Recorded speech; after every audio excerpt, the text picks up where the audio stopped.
Brenda Fassie was one of South Africa's most iconic and beloved musicians, known for her powerful voice, her trailblazing career, and her tumultuous life.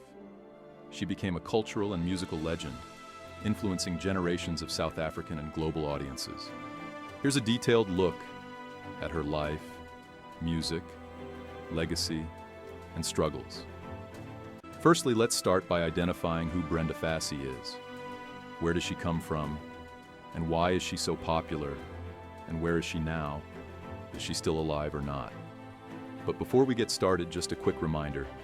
If you haven't subscribed to our channel, we kindly ask you to. And also don't forget, like and share this video with your loved one.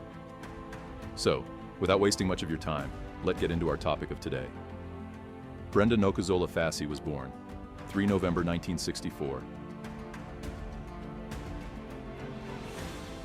Brenda Fassie was a South African singer, songwriter, dancer, and activist. Affectionately called Ma Burr by her fans, she is also known as the Queen of African Pop, the Madonna of the Townships, or simply as the Black Madonna. Her bold stage antics earned a reputation for outrageousness. Ironically, she had a Xhosa name, Nokuzola, means quiet, calm, or peace. Brenda Fassie was born into a working-class family in the township of Langa, Cape Town. Her father was an absentee figure, and her mother, who was very religious, was a major influence in her life. Growing up in a turbulent apartheid-era South Africa, Brenda's music was an escape and an outlet for the pain and joy she experienced throughout her life. She was especially influenced by the vibrant music scene around her, which blended traditional South African sounds with the emerging pop and rock genres. She was the youngest of 9 children. Are you from a big family or a small family? Yeah, I'm from a 9-piece family. 9-piece. How many brothers and sisters? 6 brothers and 3 sisters. She was named after the American singer Brenda Lee by her father. Unfortunately, her father passed away when she was only 2 years old.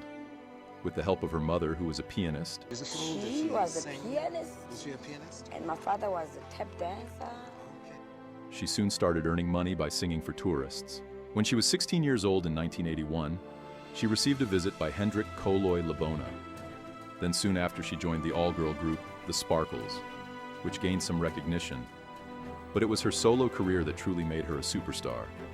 Brenda Fassie's debut album, Brenda Fassie, 1989, quickly established her as a prominent figure in South African music. Her next album, Weekend Special,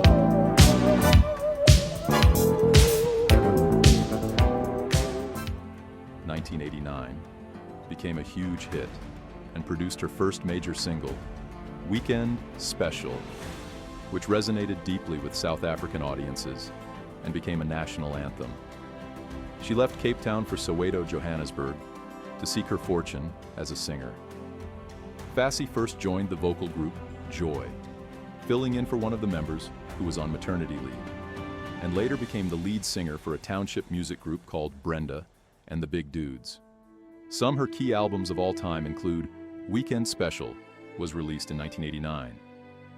This hit single became Brenda's breakthrough. It was upbeat, catchy, and had universal appeal, making Brenda a household name. 2 years later, Too Late for Mama was released in 1991. Another one of Brenda's major hits. This album solidified her status as a top South African musician.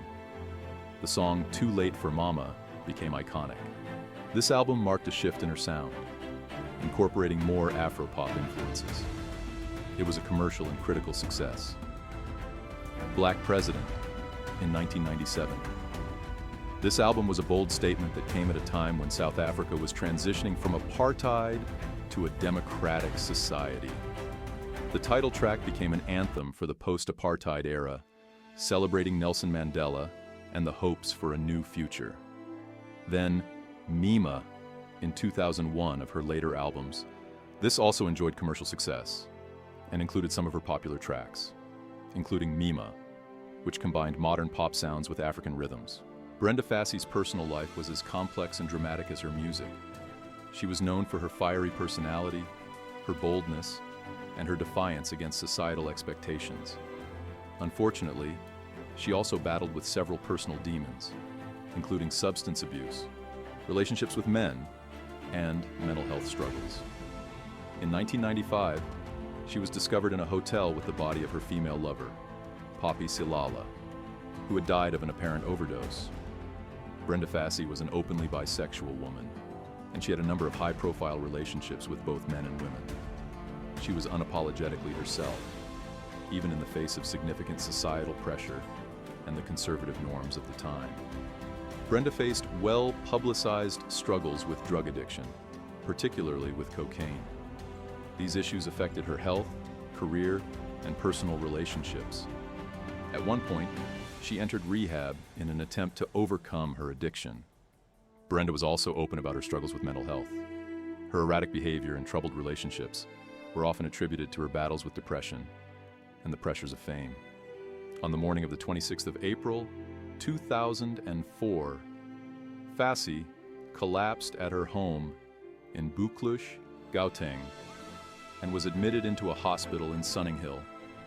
The press were initially told that she had suffered cardiac arrest, but later reported that she had slipped into a coma as a result, an asthma attack.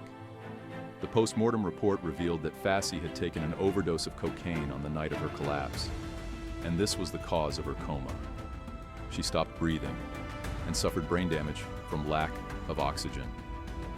Fassie was visited in the hospital by Nelson Mandela, Winnie Mandela, and Thabo Mbeki, and her condition was front-page news in South African papers. On May 9, 2004, Brenda Fassie died after suffering a heart attack, which was reportedly brought on by her years of drug use and health problems. Her death at the age of 39 was a huge shock to South Africa and to her fans around the world. Her funeral was a major event in South Africa, with thousands of mourners attending to pay their respects to the woman who had given so much of herself to music and her country. Brenda Fassie's legacy lives on as one of the greatest African musicians of all time. She was often referred to as the Queen of African Pop and the Madonna of the Townships, as her music transcended boundaries and reached a diverse audience. Cultural icon, Brenda was more than just a musician. She became a symbol of resilience, empowerment, and the struggle for freedom in South Africa. Her influence extended beyond music to become a cultural touchstone for generations who grew up listening to her. Continued influence.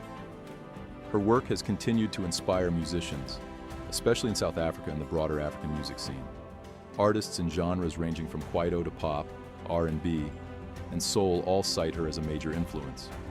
She received numerous awards during her lifetime, including South Africa's prestigious SAMA, South African Music Awards, and her contributions to music continue to be celebrated.